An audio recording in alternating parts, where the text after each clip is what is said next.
ठीक करिए। Good morning students. ये +1 में हम लोग फिजिक्स में पढ़ रहे थे वेक्टर एनालिसिस, उसी को हम लोग करेंगे कंटिन्यू, ठीक है ना। तो बेसिकली हम लोग पढ़ रहे थे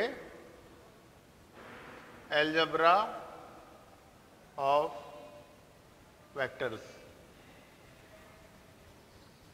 और इसमें हम लोगों ने पढ़ा था, एक तो पढ़ा था हम लोगों ने ट्रायंगल रूल लास्ट लेक्चर में।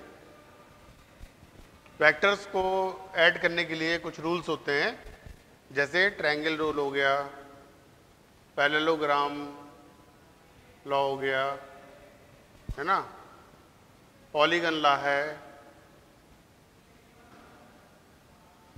कई लॉज हैं ये, ट्रायंगल लॉ या रूल ऐसे बोल सकते हैं इसको। तो पिछले लेक्चर में हम लोगों ने पढ़ा था ट्रायंगल लॉ, और आज हम लोग डिस्कस करेंगे इसके बारे में पैरेललोग्राम लॉ। बेसिकली वेक्टर्स में फिजिक्स के जो बाकी चैप्टर्स हैं उसमें हम लोग वेक्टर क्वांटिटीज को ऐड करते हैं। जैसे कॉमन सेंस से आपको पता है कि यदि किसी बॉडी पर एक फोर्स लग रहा है इधर 10 न्यूटन का, और दूसरा फोर्स लग रहा है इसके अपोजिट 5 न्यूटन का, तो नेट फोर्स, इस बॉडी पर नेट फोर्स कितना एक्ट हो रहा है। तो कॉमन सेंस से आपको पता है कि इसमें हम लोग कर देंगे जो नेट फोर्स है उसका मैग्नीट्यूड हो जाएगा 10 - 5 यानी 5 न्यूटन, है ना। और वहीं दूसरी ओर यदि फोर्सेस लग रहे हैं सेम डायरेक्शन में, सपोज दैट एक फोर्स लग रहा है हमारा 10 न्यूटन और दूसरा भी लग रहा है इसी की डायरेक्शन में, तो इसमें आप कॉमन सेंस से बोल सकते हो कि बॉडी पर नेट फोर्स कितना लग रहा है, 10 + 5 इट मीन्स 15 न्यूटन, है ना। अपोजिट डायरेक्शन में माइनस कर देते हैं हम लोग और सेम डायरेक्शन में प्लस। यहाँ तक तो सही है, लेकिन प्रॉब्लम तब आती है यदि आपसे कहा जाए कि किसी बॉडी पर एक फोर्स लग रहा है यहाँ 10 न्यूटन का और दूसरा फोर्स लग रहा है किसी 60, मान लिया 60 डिग्री के एंगल पर एक फोर्स लग रहा है 20 न्यूटन का। तो यहाँ तक तो समझ में आता है बच्चों के कि वही अपोजिट डायरेक्शन में माइनस कर देंगे और सेम डायरेक्शन में प्लस। लेकिन यदि फोर्सेस किसी एंगल पर इंक्लाइंड हैं, और अब इस एग्जाम्पल में बोला जाए कि what is the value of net force, तो शायद थोड़ा सा प्रॉब्लम आएगी। तो इस तरह की सिचुएशंस को डील करने के लिए हम लोग के पास एक लॉ है, उसी लॉ को बोलते हैं हम लोग पैरेललोग्राम लॉ।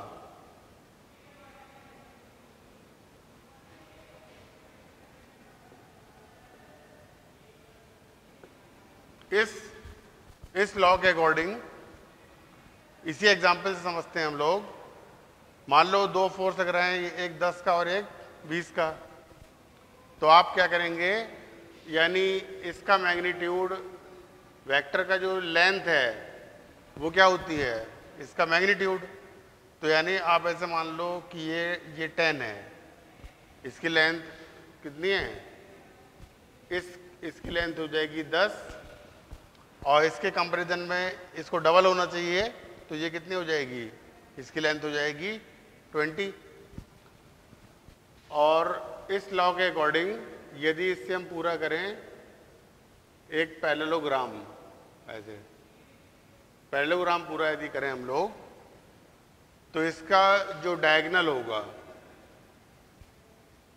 होगा ये शो करेगा नेट फोर्स की डायरेक्शन। यानी यदि किसी बॉडी पर एक फोर्स आपका ये लग रहा है 10 का और दूसरा लग रहा है ये 20 का, तो इस लॉ के अकॉर्डिंग बॉडी पर नेट फोर्स की डायरेक्शन कुछ आपकी इस तरह से होगी, ठीक है ना। और ये तो हो गई डायरेक्शन नेट फोर्स की। और इसका मैग्नीट्यूड क्या होगा? मैग्नीट्यूड के लिए भी पैरेललोग्राम लॉ बोलता है। पैरेललोग्राम लॉ के अकॉर्डिंग यदि दो वेक्टर्स P और Q, यदि दो वेक्टर्स P और Q रिप्रेजेंट किए गए हैं किसी पैरेललोग्राम की दो एडजेसेंट साइड्स से, तो इसका जो डायगोनल होगा ये शो करेगा दोनों का रिजल्टेंट। मतलब रिजल्टेंट का मतलब R क्या है? It is the vector sum of P and Q। और यदि ये एंगल थीटा है तो इसका जो R का मैग्नीट्यूड हो जाएगा वो होता है under root P square plus Q square plus 2PQ cos theta. इसको हम लोग प्रूफ करेंगे अभी। फिलहाल इस एग्जाम्पल में वापस आते हैं हम लोग। यदि इस एग्जाम्पल में पूछा जाए कि what is the value of net force acting on this body, तो आप इसमें कैसे यूज करोगे? किसी एक को ले लो P इक्वल टू हो गया 10 और Q हो गया 20 और थीटा कितना है 60। तो यानी इस बॉडी पर नेट फोर्स लगेगा under root P square plus Q square plus 2PQ cos 60। इसके जो भी ये आए आंसर इसका, ये आप सॉल्व कर लेंगे जो भी इसका आता है रिजल्टेंट, तो बॉडी पर लगेगा इतना नेट फोर्स। ठीक है ना? तो इसको लेकिन अभी हमें प्रूफ करना होगा। तो पैरेललोग्राम लॉ क्या कहता है? If two vectors are represented by two adjacent sides of a parallelogram, then the diagonal of this parallelogram will represent the resultant of these two axes। और ये रिजल्टेंट ये मैग्नीट्यूड को भी शो करेगा, यानी इसकी लेंथ हो जाएगी क्या मैग्नीट्यूड, और साथ ही साथ ये डायरेक्शन को भी शो करेगा। तो ये कहलाता है आपका पैरेललोग्राम लॉ। तो पहले इसको प्रूफ कर लेते हैं हम लोग।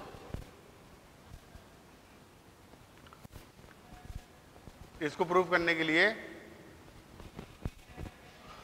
अच्छा, इसमें ये प्रूफ करना है हम लोगों को। एक पैरेललोग्राम लेंगे हम लोग ऐसे,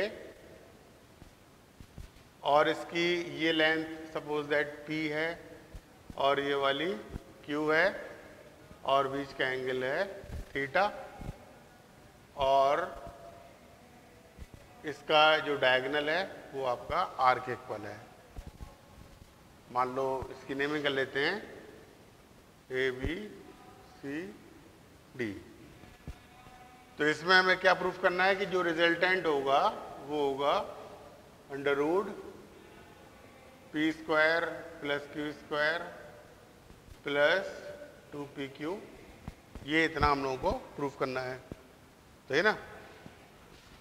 तो इसको प्रूफ करने के लिए पहले इसको एक्सटेंड करेंगे हम लोग आगे, और यहाँ से ड्रॉ कर देंगे इस पर परपेंडिकुलर ऐसे।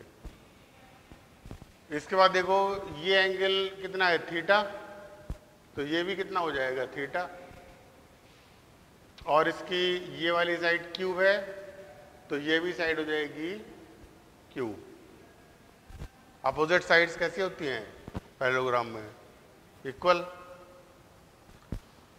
अब क्या करेंगे हम लोग, ये जो ट्रायंगल है BCE, इसमें इन ट्रायंगल BCE इसमें एक बार लेंगे हम लोग कॉस थीटा। तो कॉस इसमें अप्लाई करो कॉस थीटा। कॉस थीटा क्या होता है? Base upon hypotenuse. तो बेस है इसका BE और हाइपोटेनस कितना है क्यू, तो क्रॉस मल्टीप्लाई करोगे तो इससे आ जाएगा b equal to Q cos theta. यहां से यहां a से b तक कितना दिया गया था, ये था हमारा p, और b से e तक कितना आ गया, क्यू कॉस थीटा। सिमिलरली इसी ट्रायंगल में एक बार लेंगे हम लोग साइन थीटा। तो साइन थीटा क्या होता है, परपेंडिकुलर अपॉन हाइपोटेनस। तो परपेंडिकुलर क्या है, CE, और हाइपोटेनस कितना है, Q। तो इसमें क्रॉस मल्टीप्लाई करोगे तो C इक्वल टू आ जाएगा Q साइन थीटा। ठीक है ना, कितना आ गया, ये आ गया आपका Q साइन थीटा। इतना करने के बाद ये वाला ट्रायंगल देखो, ये वाला पूरा, यानी ACE, इन ट्रायंगल ACE, इसमें अप्लाई करेंगे हम लोग पाइथागोरस थ्योरम। एक्चुअल में ये हमें फाइंड करना है R, और ये कितना दिया गया है, P और प्लस Q कॉस थीटा, और ये कितना गिवन है, Q साइन थीटा। तो इसमें हो जाएगा AC square equal to AE square plus CE square. AC की वैल्यू हमें फाइंड करनी है, दैट इज R स्क्वायर, और यहां से यहां तक क्या है, A से E तक, ये हो जाएगा P और plus Q cos theta, P plus Q cos theta, और C हमारा कितना है, ये वाली चीज, ये आपका Q sine theta, Q sine theta. अब इसको सिंपलीफाई करेंगे हम लोग, A plus B whole square, that is A square plus B square plus 2AB, और इसका स्क्वायर करेंगे तो कितना आ जाएगा, Q square sine square theta. अब ये वाला टर्म और ये वाला टर्म, इससे कॉमन ले लेंगे हम लोग Q स्क्वायर, तो that is P square plus, इससे और इसके Q स्क्वायर कॉमन लिया तो अंदर कितना बचेगा, cos square theta plus sine square theta और प्लस 2PQ कॉस थीटा, और sine square theta plus cos square theta की वैल्यू होती है 1, यानी ये आ जाएगा P square plus Q square plus 2PQ cos theta. ये किसकी आ गई, R स्क्वायर की वैल्यू। तो ये हमारा फॉर्मूला यहाँ से डराइव हो गया, R equal to under root P square plus Q square plus 2PQ cos theta. तो ये यदि हमें दो वेक्टर्स दिए गए P और Q, तो उसका रिजल्टेंट हम लोग निकाल सकते हैं इस फॉर्मूले से, यदि हमें उनके बीच का एंगल और साथ ही साथ P और Q के मैग्नीट्यूड्स पता हो। ठीक है ना, और यदि हमें फाइंड करनी है डायरेक्शन, ये क्या हो गया, ये तो इससे निकालेंगे हम लोग मैग्नीट्यूड ऑफ वेक्टर R, और यदि हमें जरूरत पड़ती है डायरेक्शन की, डायरेक्शन ऑफ R, तो डायरेक्शन के लिए ये वाला एंगल डिफाइन कर लेते हैं। तो इस ट्रायंगल में, ये पूरा ट्रायंगल जो है, ट्रायंगल ACE में tan अल्फा लेंगे तो क्या हो जाएगा, perpendicular upon base, that is Q sine theta upon P plus Q cos theta. इससे हम लोग फाइंड कर लेंगे डायरेक्शन। ठीक है ना। तो इसकी जरूरत पड़ने वाली है बहुत ज़्यादा, ये फार्मूले जो आपके निकले यहाँ पर।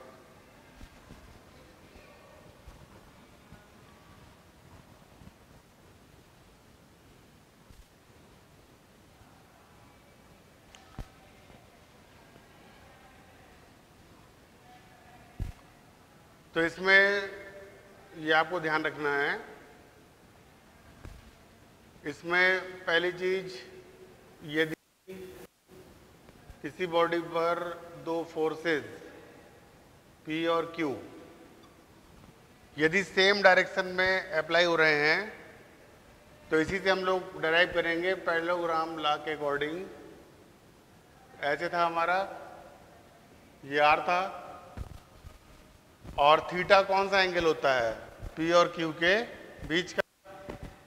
लेकिन यहां पर दोनों P और Q एक ही डायरेक्शन में हैं, तो थीटा कितना हो जाएगा? यहां पर थीटा हो जाएगा यहां पर 0।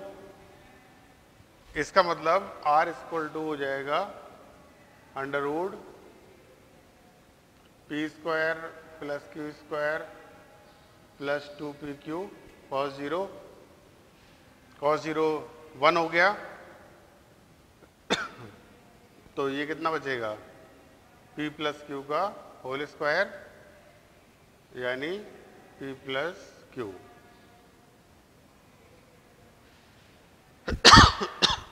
यदि सेम डायरेक्शन में है तो रिजल्टेंट कितना हो जाएगा? Simply P plus Q। और ये जो रिजल्टेंट होगा, ये मैक्सिमम रिजल्टेंट होगा P और Q का। ठीक है ना, क्योंकि cos थीटा की मैक्सिमम वैल्यू होती है 1, और 1 का मतलब 1 किसकी वैल्यू होती है? cos 0 की। तो यानी थीटा इक्वल टू जब 0 डिग्री होगा, यानी जब दोनों वेक्टर्स आपके सेम डायरेक्शन में होंगे, उस केस में रिजल्टेंट आएगा maximum, that is P plus Q। तो मिनिमम के लिए क्या करेंगे हम लोग? यदि दो फोर्सेस, इधर की ओर P है और ये वाला इधर है आपका Q, तो उस केस में बीच का एंगल हो जाएगा 180 डिग्री। तो R इक्वल टू कितना होता है? Under root P square plus Q square plus 2PQ cos 180। और अभी ट्रिग्नोमेट्री में पढ़ेंगे आप लोग, cos 180 डिग्री की वैल्यू होती है -1। अभी मैथ्स में आप लोग ये सब सीखोगे। तो इसकी वैल्यू पुटअप करेंगे तो कितना आ जाएगा? P square plus Q square minus 2PQ, that is P minus Q whole square, यानी रिजल्टेंट आ जाएगा आपका P माइनस Q। और इसमें हम एज्यूम करके चल रहे हैं कि P आपका Q से बड़ा है। यदि Q बड़ा है और P छोटा है, तो रिजल्टेंट उल्टा हो जाएगा Q माइनस P। और ये जो रिजल्टेंट है, ये कितना होगा? मिनिमम। तो मैक्सिमम, यदि दो वेक्टर्स का मैक्सिमम निकालना है तो उनको हम लोग ऐड कर देंगे, और यदि मिनिमम है तो उसमें कर देंगे हम लोग सब्ट्रैक्शन, दैट इज माइनस। ठीक है ना।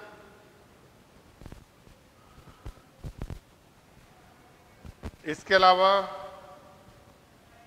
यदि दो फोर्सेस आपस में परपेंडिकुलर हैं, मान लो इधर P है और इधर Q है, तो उस केस में थीटा कितना हो जाएगा?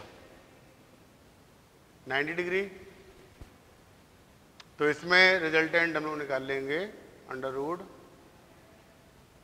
P square plus Q square plus 2PQ cos 90। और cos 90 कितना होता है? 0, यानी ये पूरा टर्म हो जाएगा आपका 0। तो रिजल्टेंट हो जाएगा under root P square plus Q square, ऐसे। तो इन सभी फॉर्मूले की हेल्प से हम लोग ऐड कर सकते हैं दो वेक्टर्स को।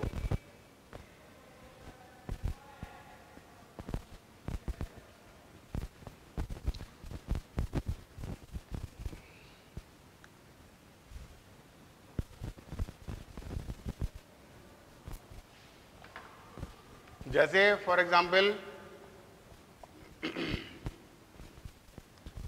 मान लो किसी बॉडी पर एक फोर्स लग रहा है इधर F1 इक्वल टू 10 न्यूटन